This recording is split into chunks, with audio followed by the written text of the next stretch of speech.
Avian, এটা কিন্তু ন্যাসো ক্লিয়ার আছে।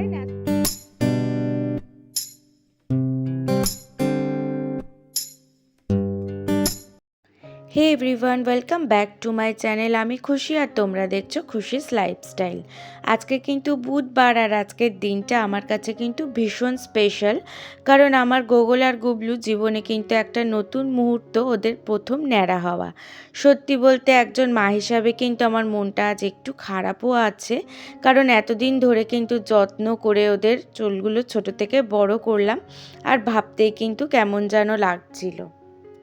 আর সকাল সকাল কিন্তু মামুনি চলে এসেছে, মানে হচ্ছে গোগল আর গুবলুর ঠাম্মাম, কারণ ওদেরকে কোলে নিয়ে তো বসতে হবে। আমার মায়ের কোমরে অপারেশন আছে, তাই কিন্তু মা নিচে বসতে পারে না, তাই জন্য জেঠু বললেন চেয়ারে বসলেই চুল কাটতে সুবিধা হবে, তাই সেভাবেই শুরু হলো ওদের ন্যাড়া হওয়া। গুবলুর চুল যেহেতু কম ছিল, সেই জন্য কিন্তু ওর ঘুম ঘুম চোখেই ছিল, পুরো চুলটা কিন্তু সুন্দরভাবে তাও কাটা হয়ে গেছিলো। আর ন্যাড়া করার পর চুলটা যেন হয় একটুখানি, সেটাই ভাবছি। কিন্তু আমার গোগলের কথা আর তোমাদের কী বলবো, ওর তো মাথা ভর্তি সুন্দর সুন্দর চুল, তোমরা তো জানোই। চুল কাটার সময় না ও এতটা ছটফট করছিল যে ওকে ধরে রাখাই ভীষণ মুশকিল হয়ে গেছিলো। আর ওর এই ঘন চুলগুলো যে কাটছে, এত মায়া লাগছে যে তোমাদেরকে কি বলবো। পুরো কালো কুচকুচে চুল একদম, খুব কিন্তু মনটা খারাপ লাগছিল। তো যাই হোক, মামুনি, মা, সৌম্য সবাই মিলে কিন্তু অনেক কষ্ট করে ওকে সামলানোর চেষ্টা করছিল। আমি আবার ফোনের মধ্যে কার্টুন দেখাবো বলছিলাম, কিছুতেই কিন্তু সামলানো যাচ্ছে না। তারপরে কিন্তু সৌম্য আবার ওকে কোলে নিল, মামুনি ধরেই রাখতে পারছে না ওকে। তারপরে দু একটা জায়গায় জানো তো একটু করে কেটেও গেছিল, সেই জন্য কিন্তু সৌম্য আবার চেপে ধরে রেখেছিল। আর একবার মামুনি ফোন দেখাচ্ছে, একবার আমি দেখাচ্ছি, কিছুতেই কিন্তু ও কাটতেই চাইছে না। ও কিন্তু ভীষণ ছটপট করে, সেই জন্য খুব মুশকিল হয়ে গেছে ওর চুলটা কাটা। তো ফাইনালি কিন্তু অনেক কষ্ট করে চুলটা কাটা হয়ে গেছিল। তো আমি আর পুরো ভিডিওটা করে উঠতেই পারিনি, কারণ এতটাই ব্যস্ত হয়ে গিয়েছিলাম সেই জন্য। তারপরে কিন্তু ওদের চুল কেটে শ্যাম্পু করিয়ে দিয়েছিলাম, তারপরে ওদেরকে ঘরের মধ্যে জামা কাপড় পরাচ্ছিল। আর মায়ের বাড়িতে যে কাকি ঘরবাড়ি ক্লিন করেন, সে কিন্তু অনেক সকালে আজকে চলে এসেছিল, আর কাজ সেরে কিন্তু তাড়াতাড়ি চলে গেছিলো। তাই আমি ড্রয়িং রুমটা ভালো করে মুছে নিচ্ছি, কারণ চুলে ভর্তি হয়ে গেছিলো ছোট ছোট চুলগুলো। আর যদি না মুছতাম, সারা ঘরে চুলে চুল হতো, তখন কিন্তু পরিষ্কার করাটা অনেক ঝামেলা হয়ে যেত। সেই জন্য আমি সমস্ত কিছু করে ভাবলাম যে আগে ড্রয়িং রুমটা পরিষ্কার করি, নাহলে এখানেই তো রান্না হয়, তাহলে কিন্তু খাবারের মধ্যে আবার চুলও পড়তে পারে, সেই জন্য। আর জানো তো, আমাদের মায়ের বাড়িতে কিন্তু বাচ্চাদের 18 মাসে তারকেশ্বরে নিয়ে গিয়ে চুল কাটা হয়। কিন্তু সৌম্যদের আবার নিয়ম হচ্ছে যে প্রথমবার যখন বাচ্চা হসপিটাল থেকে বাড়িতে আসে, তখনই কিন্তু ন্যাড়া করে ঘরে ঢোকায়। কিন্তু ওরা এতটাই ছোট ছোট ছিল যে মামুনি বলেছিল কিন্তু যে এখন করার দরকার নেই ন্যাড়া, পরে করা যাবে। তাই শেষমেশ কিন্তু 7.5 মাস বয়স এখন ওদের, তাই ওদের ন্যাড়াটা করিয়ে দিলাম। না হলে কিন্তু এই করতে করতে অনেকই দেরি হয়ে যাচ্ছে, আর গুবলুর চুলটা না ঠিক করে উঠছে না, তার জন্য করাতেই হলো। আর আজকে সকালে না টিফিনটা সেই মতন করা হয়নি, কারণ মাও ওদিকেই ব্যস্ত ছিল, যেহেতু চুলটা কাটা হচ্ছিল। তাই জন্য আমরা ভাবলাম যে আজকে আম আর রুটি খেয়ে নিই। এই গরমের দিনে কিন্তু এই আমের সিজনে বিশেষ করে আম রুটি বলো কি আম মুড়ি, এই সমস্ত খেতে কিন্তু বেশ ভালোই লাগে। তো তোমাদের মধ্যে কাদের কাদের ভালো লাগে তোমরা কিন্তু আমাকে কমেন্ট করে জানিও। আমার কিন্তু বেশ অনেকটাই ভালো লাগে খেতে। তো এই যে আমটাও ছাড়িয়ে নিচ্ছি, আর সৌম্য বলল খোলা ছাড়িয়ে পিস পিস করে দিতে, ও তাহলে খাবে, সেই জন্য ওকে খোলা ছাড়িয়ে পিস পিস করে আমটা দিয়ে দিল। আর আমাদের জন্য কিন্তু আর খোসাটা ছাড়াইনি, এমনি কেটে নিয়েছি রুটি দিয়ে খেয়ে নেব বলে। আর আজকে দুপুরে না অনেক কিছু রান্না বান্না হবে, সেই জন্য টিফিনটাও তাড়াতাড়ি করে করে নিচ্ছি। তারপরে তো মা আবার রান্না শুরু করবে দুপুরের জন্য, সেই কারণে। আমার ভিডিও যদি তোমাদের ভালো লাগে একটা লাইক করে দিও, তোমাদের একটা লাইক আমার নেক্সট ভিডিও করতে অনেক মোটিভেট করে।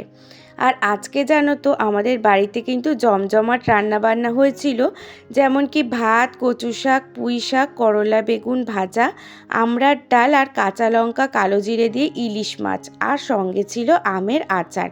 শুনতেই কিন্তু জিভে জল চলে আসার মতন। আর আজকে না মা বলল আমার শাশুড়ি মাকে খাবারটা একটু সুন্দর করে সাজিয়ে দিতে। আমি খাবারগুলো কিন্তু সুন্দর করে গুছিয়ে পরিবেশন করলাম। আর জানো তো আমরা তো প্রতিদিনই নিজেরাই খাবার বেড়ে খাই, সেই জন্য কিন্তু যখন কেউ ভালোবেসে একটু সুন্দর করে খাবার পরিবেশন করে দেয়, তখন কিন্তু সেই খাবারের স্বাদটাই যেন একদম অন্যরকম হয়ে যায় বলো। আর মামনি তো কি হাসছে, যেন বলছে আমার কি জন্মদিন আজকে যে এত সুন্দর করে সাজিয়ে দিচ্ছিস। তো হাসিও পাচ্ছিল আমাদেরও দেখে।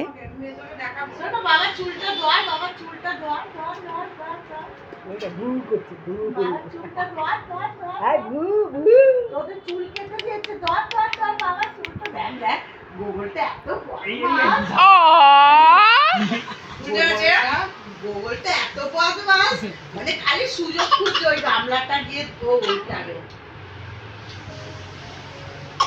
এতক্ষণ এই বোতলগুলো ওল্টানোর ধান্দা।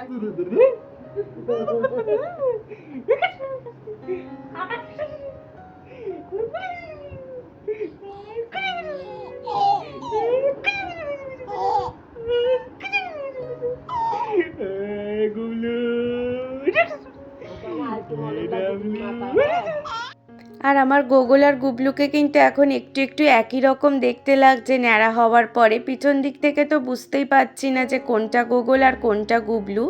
তো এই যে গোগল আর গুবলু কেমন লাগছে তোমরা কিন্তু কমেন্ট করে জানাবে আমাকে।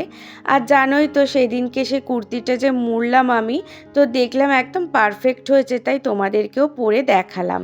ডেলিভারির পরে জানো তো আমার পেটটা না অনেকটাই বেড়ে গেছে, তাই ভাবছি না এবার সময় বার করে একটু এক্সারসাইজ করতেই হবে।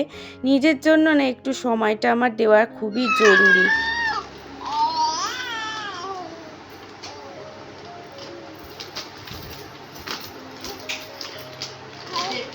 এই গগলো, উফ, এই এক ভুন্ডু জামা খাচ্ছিস কেন? উঠে বসো ভিডিও। এই যে গুন্ডা গুন্ডু গগো,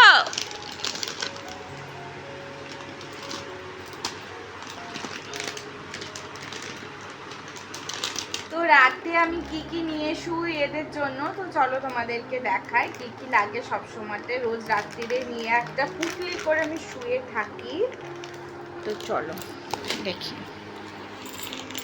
এটা হচ্ছে মাদার্স পার্সের এই ওয়াইপসটা দিয়ে আমি হচ্ছে মুখ বডি সব কিছু ক্লিন করে থাকি। তারপরে ডাইপার তো অবশ্যই নিয়ে শুতে লাগে। 3-4টে ডাইপার নিয়ে শুই। আর পটি করলে মিমিং কোম্পানির এই ওয়াইপসটা দিয়ে ক্লিন করি, এটা পটির। আর এটা হচ্ছে মুখের, কেন কি আমার গুবলুর এটা শ্যুট করে না মুখে ইউজ করলে, আর যেটা পটিতে ইউজ করি সেটা মুখে ইউজ করতে কেমনই লাগে, সেই জন্য মাদার্স পার্সেরটা ইউজ করে থাকি। তারপরে হচ্ছে এইখানে রয়েছে এটা কাজল লতা, নিয়ে শুতে বলে একটা লোহার জিনিস, বাচ্চাদের ভয় পায় না সেই জন্য কাজল লতা নিই।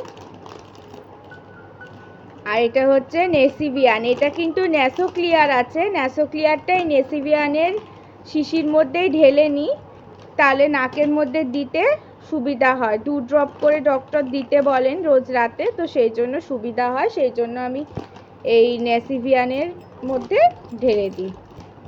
এরপরে তো রয়েছে আমার বাম, আমার মাইগ্রেনের জন্য, আর বাচ্চাদের বাম বেবি রাব। এটা কিন্তু ভীষণ ভীষণ উপকারী একটা জিনিস, খুব হেল্পফুল। নাক বন্ধ হয়ে গেলে বা বুকে ঘর করলে একটুখানি দিয়ে দিই, তাতে ওরা আরাম করে ঘুমাতে পারে। আর আমার ব্লুটুথ, এটা হচ্ছে কলিম্যাক্স, পেটের যন্ত্রণা করে মাঝে মাঝেই, যখন ঘ্যান ঘ্যান করে পেট ব্যথা হয় তখন এটা দিতে বলেন, ওই জন্য এটা নিয়েই সাথে শুয়ে থাকি।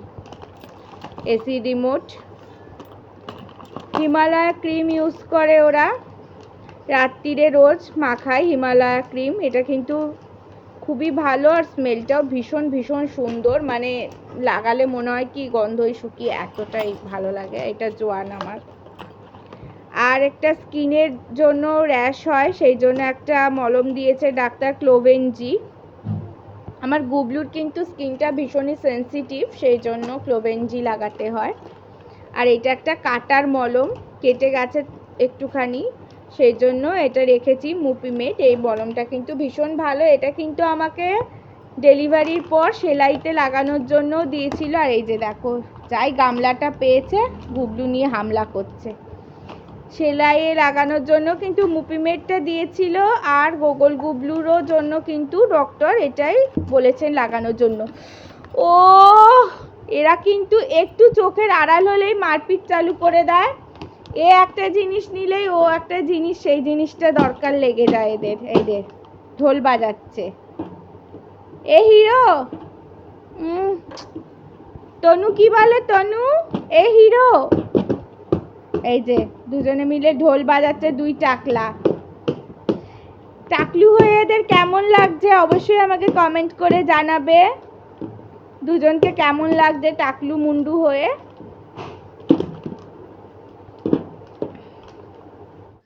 আর একটা কথা বলতে চাই, আমি আবার ইউটিউবে ব্লগ দিচ্ছি, সেই জন্য কিন্তু সত্যি মনে হচ্ছে এটা আমার জীবনের একটা ভালো ডিসিশন ছিল, কারণ এই ভিডিওগুলোর মাধ্যমে আমি গোগল আর গুবলু ছোট ছোট মুহূর্তগুলো ধরে রাখতে পারছি। ওরা যখন না বড় হবে তখন এই ভিডিওগুলো নিশ্চয়ই দেখবো আর হাসবো, আর ওদেরকে এইসব নিয়ে অনেক গল্প করতে পারবো। জীবনের এই সবচেয়ে সুন্দর মুহূর্তগুলো হয়তো খুবই সাধারণ, কিন্তু একদিন এই মুহূর্তগুলোই আমাদের স্মৃতি হয়ে থাকবে। তো বন্ধুরা, আজকের ব্লগটা কিন্তু তোমাদের কেমন লাগলো সেটা অবশ্যই কমেন্ট করে জানিও। ভিডিওটা ভালো লাগলে লাইক করো, চ্যানেলটা সাবস্ক্রাইব করতে ভুলো না, আর গোগল গুবলুর জন্য কিন্তু অনেক অনেক আশীর্বাদ করো। আবারও দেখা হবে নেক্সট ব্লগে। তো সবাই ভালো থেকো, সুস্থ থাকো, বাই বাই।